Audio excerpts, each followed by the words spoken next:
Hello aspirants, how are you all? Welcome on our channel mains वाला. So here this is Suchita Singh. Basically आज हमारी polity की first class है, तो आज हम सिलेबस पर डिस्कशन करेंगे. आज से हमने अपने यूट्यूब चैनल मेंस वाला पर पॉलिटी और एमपीजीके की क्लासेस रेगुलर बेसिस पर स्टार्ट कर दी है. आप इन क्लासेस को फ्री ऑफ कॉस्ट ज्वाइन कर सकते हैं और इनके पीडीएफ भी आपको हमारे एप्लीकेशन मेंस वाला पर प्रोवाइड किए जाएंगे, तो आप उनको भी डाउनलोड कर सकते हैं, जो कि मेरे खुद के हैंड रिटन नोट्स हैं. और इसके अलावा अगर आपको कोई हेल्प चाहिए तो आप हमारे टेलीग्राम चैनल मेंस वाला पर कांटेक्ट कर सकते हैं.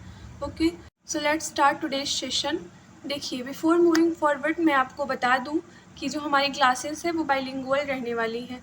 मतलब आपको जो कंटेंट है वो हिंदी और इंग्लिश दोनों में प्रोवाइड कराया जाएगा. आपको क्लासेस भी हिंदी और इंग्लिश दोनों में ही देखने को मिलेंगी. मतलब आप किसी भी मीडियम के स्टूडेंट हैं, आइदर हिंदी और इंग्लिश, आपको परेशान नहीं होना है, क्योंकि हम हिंदी में भी समझाएंगे और इंग्लिश की भी टर्मिनोलॉजी यूज़ करेंगे. ऑलराइट, सो देखिए, ये आपका सिलेबस है जो आपकी आयोग की वेबसाइट पे अपलोड किया गया है. लेकिन इसके पहले मैं आपको दिखा दूं कि कैसे हम दोनों लैंग्वेजेस में समझेंगे. उसका एक फॉर्मेट है यहाँ पे, आप उससे बेहतर समझ सकते हैं. तो देखिए, ये हमारा सिलेबस है और यहाँ पे आप देख सकते हैं कि प्रॉपर हिंदी और इंग्लिश दोनों टर्मिनोलॉजी यूज़ की गई है. आप दोनों को समझ में आ सकता है.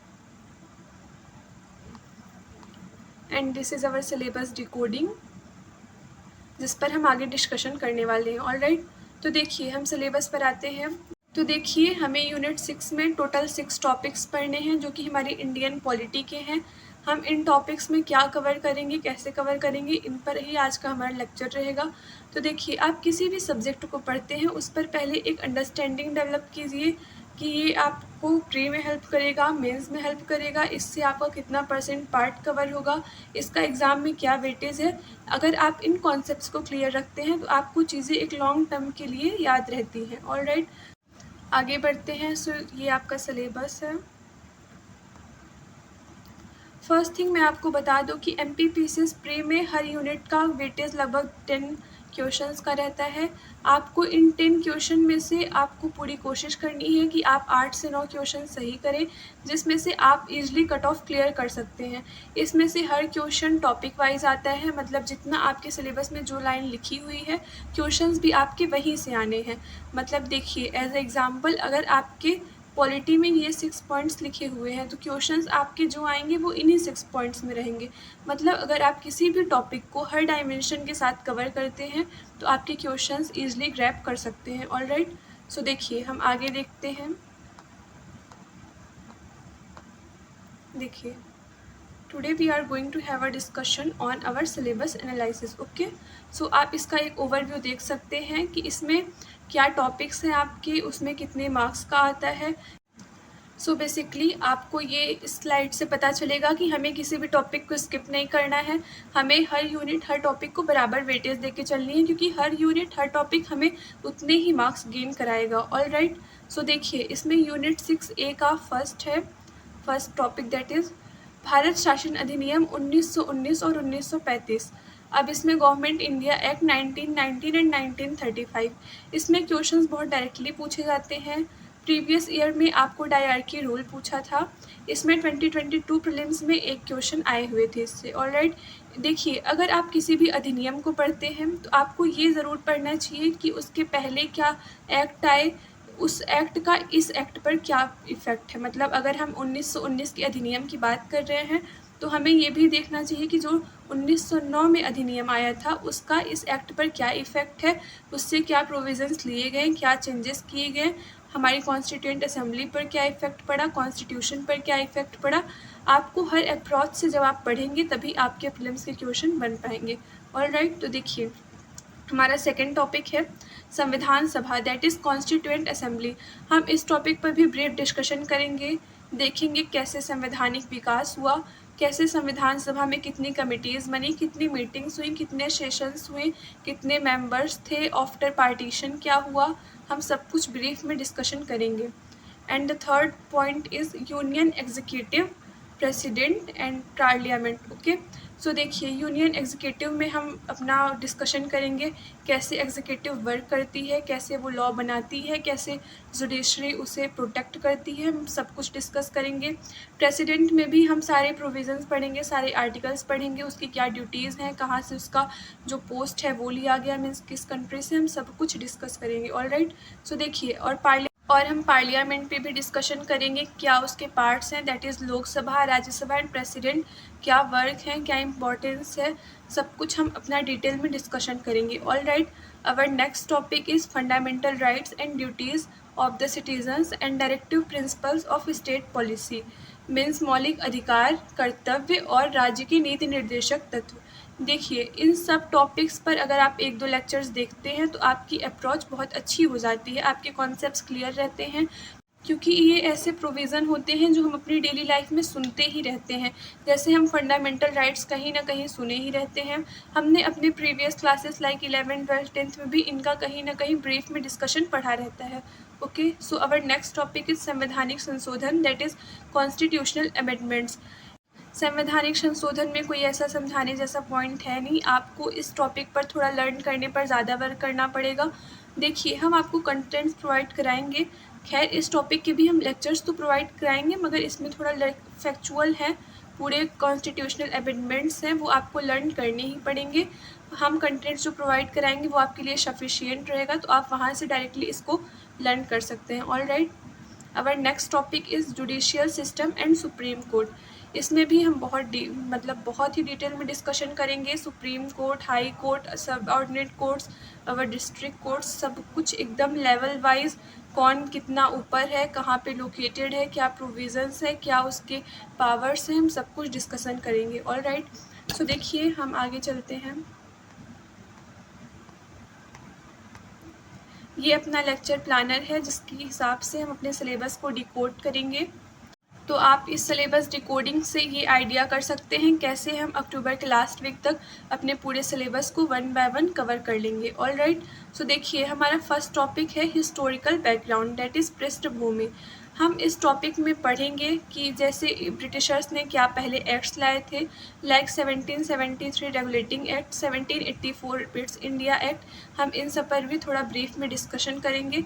हालांकि ये अपने सिलेबस में मेंशन टॉपिक नहीं है, मगर यहाँ से क्वेश्चंस आ जाते हैं तो हमें इसको नेगलेक्ट नहीं करना है। ओके, तो हम इसमें देखेंगे कि ईस्ट इंडिया कंपनी ने कैसे रूल किया, ब्रिटिशर्स ने क्या एक्ट्स लाए, फाइनल एक्ट्स क्या हुए, मीन्स जिनका हमारे कॉन्स्टिट्यूशन पर अभी भी इफ़ेक्ट है, जिनसे प्रोविजंस लिए गए। ऑलराइट, सो देखिए, नेक्स्ट टॉपिक है अपना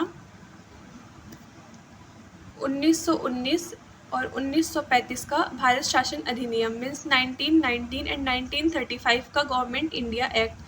इस एक्ट में जैसा कि मैंने बताया कि आपको सारे प्रोविजंस आने चाहिए, आपका कॉन्सेप्ट्स क्लियर रहना चाहिए। देखिए, आप जानते हैं कि MPPCS एक ऐसी चीज़ नहीं है, एक ऐसा एग्ज़ाम नहीं है जो आपका 2 महीने में क्लियर हो जाए। मीन्स देखिए, यहाँ पे एक काफ़ी जो कह सकते हैं टाइम टेकिंग प्रोसेस है। आप पहले प्री देंगे, कट ऑफ क्लियर करेंगे, मेंस देंगे, ये अप्रॉक्स आपको 1 ईयर तो लग ही जाते हैं। आगे सिस्टम इम्प्रूव हो सकता है कि आपको विदिन 7-8 मंथ्स पूरा रिजल्ट मिल जाए, लेकिन अभी तो यही सिस्टम है। ओके, सो देखिए, आपको अगर इतने टाइम तक अपने फैक्ट्स पर कमांड करना है, मीन्स अगर अपने आप को टॉपिक्स अपने क्लियर रखने हैं, तो आपको सीधे कॉन्सेप्ट्स की ओर रन नहीं करना है। आपको पहले अपना बेसिक स्ट्रॉन्ग करना है, उसके बाद अंडरस्टैंडिंग जैसे जैसे आपकी डेवलप होगी तो चीज़ें खुद आपके माइंड में आती जाएंगी। जब भी उस टॉपिक का कोई भी टीचर कोई भी कहीं भी बात होगी तो आपके माइंड में खुद क्लिक कर जाएगा कि हाँ, यहाँ पे ऐसा ऐसा हुआ। तो आप अपने जो टॉपिक्स हैं उन पर एक बेटर अप्रोच रखिए, कैसे आपको लॉन्ग टर्म तक उन्हें समझना है, सिर्फ आपको उसको मगअप नहीं करना है, उस पर अपना कॉन्सेप्ट्स क्लियर रखना है। ऑलराइट, सो देखिए, अपना नेक्स्ट पॉइंट है कॉन्स्टिट्यूएंट असेंबली, दैट इज़ संविधान सभा। हम इस पर भी 2 लेक्चर्स अप्रॉक्स लेंगे और आपको बहुत अच्छी तरह से इसके कॉन्सेप्ट्स क्लियर हो जाएंगे कि इससे हमारे संविधान का कैसे विकास हुआ, कितना टाइम लगा, कौन से मेंबर्स थे, कौन से इम्पोर्टेंट मेंबर्स थे और उन्होंने क्या कहा, सब कुछ हम अपना डिटेल में डिस्कशन करेंगे। इसके बाद आपका सोर्सेस ऑफ कॉन्स्टिट्यूशन आता है। देखिए, कुछ ऐसे टॉपिक्स होते हैं जो कि आपके सिलेबस में लिखे नहीं रहते, मगर आपसे उनसे क्वेश्चंस पूछे जा सकते हैं। तो देखिए, सोर्सेस ऑफ कॉन्स्टिट्यूशन लगभग 1 लेक्चर में हम ख़त्म कर लेंगे। इस टॉपिक से भी क्वेश्चन आने की प्रोबेबिलिटी रहती है कि जैसे आपसे पूछ लिया जाए कि जो मौलिक अधिकार है या फिर मूल कर्तव्य है वो आपकी किस कंट्री से अडॉप्ट किए गए हैं, या फिर जो आपका प्रेसिडेंट का पद है, वाइस प्रेसिडेंट का पद है, वो किस कंट्री से लिया गया है, कौन सा प्रोविज़न किस कंट्री से लिया गया है, अडॉप्ट किया गया है, वो आपसे क्वेश्चन किया जा सकता है। तो हम इस पर भी थोड़ा डिस्कशन करेंगे। Okay, our next topic is union executive. हालांकि हम इस टॉपिक को बाद में पढ़ेंगे, मीन्स जब हम अपने फंडामेंटल ड्यूटीज़, फंडामेंटल राइट्स और DPSP क्लियर कर लेंगे तो फिर हम इन टॉपिक्स पर मूव करेंगे। तो देखिए अपना नेक्स्ट टॉपिक है फंडामेंटल राइट्स, मौलिक अधिकार। हम इस पर भी 2 लेक्चर्स अप्रॉक्स लेंगे जिससे आपको पूरे फैक्ट्स पता हो जाएं, पूरे कॉन्सेप्ट्स क्लियर हो जाएं। ओके, आपको कोई नोट्स की टेंशन नहीं लेनी है क्योंकि वो ऑलरेडी आपको PDF फॉर्म में दी जाएगी। ओके, सो अपना नेक्स्ट टॉपिक है फंडामेंटल ड्यूटीज़।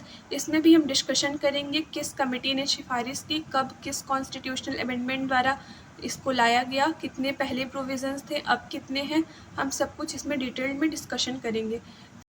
तो अपना नेक्स्ट टॉपिक है DPSP। ऑलराइट, देखिए DPSP में भी हम सारे प्रोविजंस पढ़ेंगे, आर्टिकल 36 से लेके आप आर्टिकल 51 तक हम पूरा एक एक करके सारे आर्टिकल्स पढ़ेंगे, सब कुछ डिस्कस करेंगे। इसमें कब कब अमेंडमेंट्स किए गए, क्या अमेंडमेंट्स किए गए, सब कुछ हम डिस्कस करेंगे। ओके, और अपना फिर नेक्स्ट टॉपिक आ जाता है यूनियन एग्जीक्यूटिव, जो कि हमने पहले छोड़ा था।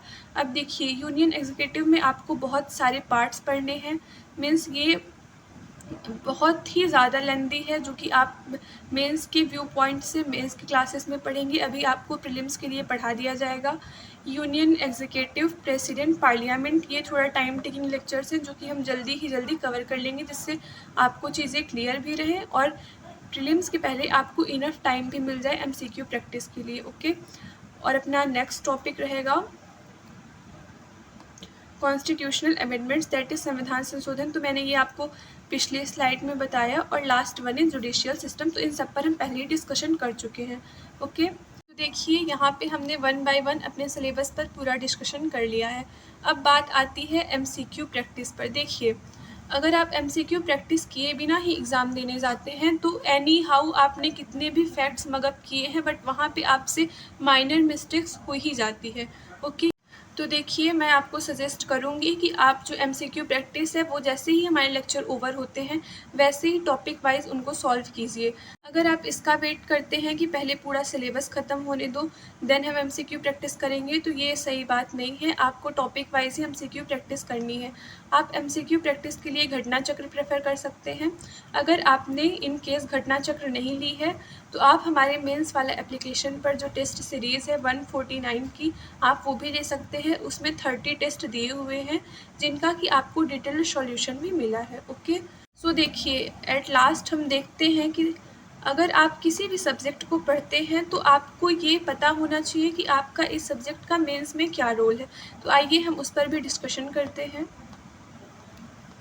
Wait a second, so here this is. Okay, देखिए जैसा कि आप जानते हैं कि पॉलिटी जो है वो मेंस के GS 2 में आती है, पार्ट A में।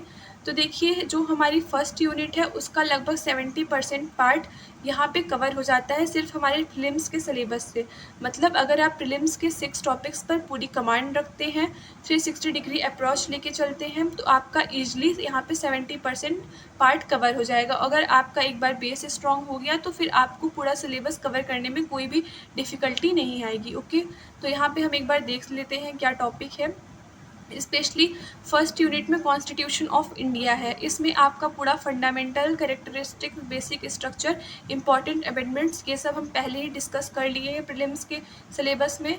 फिर आपका आता है preamble, objective that is fundamental rights and duties, directive principles of state policy. Okay, देखिए यहाँ पर ऑब्जेक्टिव्स की एक एक्स्ट्रा क्लास ली जा सकती है, बाकी हमने अपने प्रे के सिलेबस में पहले ही कवर कर लिया है।